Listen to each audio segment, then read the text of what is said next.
Hi hello, ഇന്നത്തെ ചെമ്മനിയ പൂവിൻ്റെ പുതിയ എപ്പിസോഡിലേക്ക് എല്ലാവർക്കും സ്വാഗതം.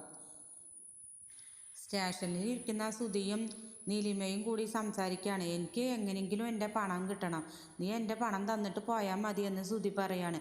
അപ്പോൾ നീലിമ പറയുന്നുണ്ട് തരാൻ പറ്റില്ല എന്ന്.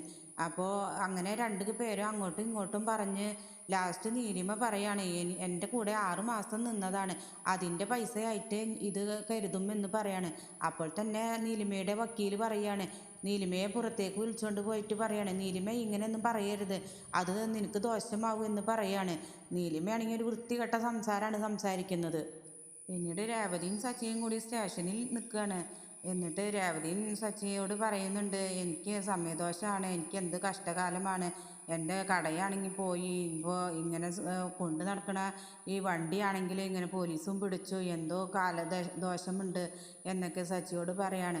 അപ്പോൾ സച്ചി പറയുന്നുണ്ട് രേവതിയോട്, ഇതിപ്പോൾ എന്തിനാ ദൈവത്തെ കുറ്റപ്പെടുത്തുന്നത്, നിൻ്റെ കുറ്റമല്ലേ, നോർത്ത് പാർക്ക് ഏരിയയിൽ നീയല്ലേ വെച്ചത്, ദൈവത്തിനോട് എന്തിനാ പഴിക്കണത് എന്നൊക്കെ പറയാണ്. അപ്പോൾ സച്ചിയാണെങ്കിൽ ഓരോന്ന് പറഞ്ഞ് രേവതിയുടെ വിഷമം മാറ്റുകയാണ്.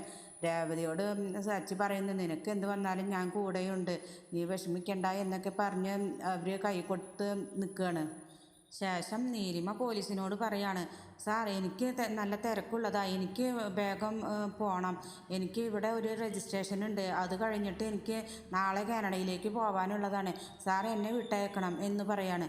അപ്പോൾ സുധി പറയാണ് ഇവളെ വിട്ടയക്കാൻ പറ്റില്ല, ഇവൾ പോയി കഴിഞ്ഞാൽ ഇവളെ പൊടി പോലും കിട്ടില്ല സാർ, എന്തായാലും ഇവളെ വിടാൻ പറ്റില്ല, എൻ്റെ കാശ് തന്നിട്ട് പോയാൽ മതി എന്ന് പറയാണ്.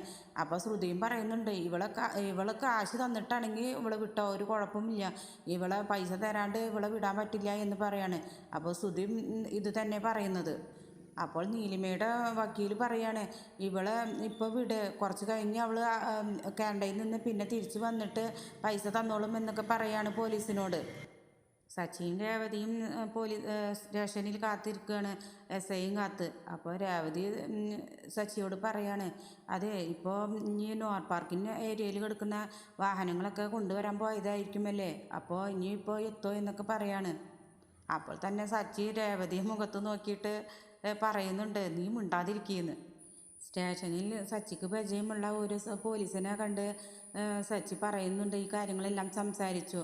അപ്പോൾ സാറ് പറയാണ്, ട്രാഫിക്കിലുള്ള സാറിനെ കണ്ട് സംസാരിക്കാം, ഒന്ന് സമാധാനിക്കുക, ഞാൻ വിവരങ്ങളൊക്കെ പറയാം, എങ്ങനെയെങ്കിലും ഫൈൻ അടച്ച് നിങ്ങളെ പറഞ്ഞേക്കാമെന്ന് ആൾ പറയാണ്, ഞാൻ പറഞ്ഞു നോക്കാമെന്ന് സാറ് പറയുന്നുണ്ട് സച്ചിയോട്. നീലിമയാണെങ്കിൽ ഒരു പണം കൊടുക്കാനും ഒരു തീരുമാനവുമില്ല, എങ്ങനെയെങ്കിലും ശ്രുതിക്കാണെങ്കിൽ പണവും കിട്ടണം. അപ്പോൾ ശ്രുതി പറയുന്നുണ്ട്, ഇത് കോടതിയിൽ കൊണ്ട് എത്തിക്കണം, എന്നാലേ ഈ പണം ഞങ്ങൾക്ക് കിട്ടുള്ളൂ എന്നൊക്കെ പറയാണ്.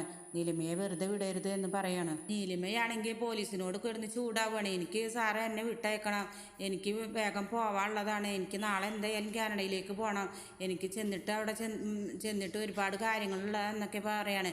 അപ്പോൾ പോലീസ് നീലിമയോട് പറയാണ്, ഞാൻ ഇതുവരെ മിണ്ടാതിരുന്നു, നീ എന്താ വിചാരിച്ചാൽ ഞാൻ ഒന്നും അറിയാത്ത ഒരാളാണെന്നോ എന്നൊക്കെ പറഞ്ഞ് നീലിമയെ കുറേ ഒക്കെ ഓരോന്നും പറയാണ്. അപ്പോൾ എന്നിട്ട് സാറൊരു തീരുമാനം എടുക്കുകയാണ്, ഇത് കോടതിയിൽ ചെന്ന് എത്തിച്ച് കേസ് എടുക്കണം, നിൻ്റെ പേരിൽ ഞാൻ കേസ് എടുക്കും എന്നൊക്കെ ഇപ്പോൾ പറയാണ്. അപ്പോൾ നിനക്ക് കാനഡയിൽ തീരെ പോകാനൊന്നും പറ്റില്ല എന്നൊക്കെ പറഞ്ഞ് അങ്ങനെ നിൽക്കുകയാണ്. പിന്നീട് വക്കീൽ നീലിമയെ പുറത്തേക്ക് കൊണ്ടുപോയി എങ്ങനെയെങ്കിലും ഒരു തീരുമാനം എടുക്കാൻ കൂടി സംസാരിക്കാൻ പുറത്തേക്ക് പോയി. പിന്നെ സച്ചിൻ രേവതിയും ആണെങ്കിൽ SIയെ കാത്ത് പുറത്ത് നിൽപ്പാണ്. കാത്ത് രേവതി ആണെങ്കിൽ മടുത്തു എന്ന് പറയാണ്. നിങ്ങൾക്ക് ഈ വീഡിയോ ഇഷ്ടപ്പെട്ടാൽ ലൈക്ക് ആൻഡ് ഷെയർ ചെയ്യുക, സബ്സ്ക്രൈബ് ചെയ്യുക. താങ്ക്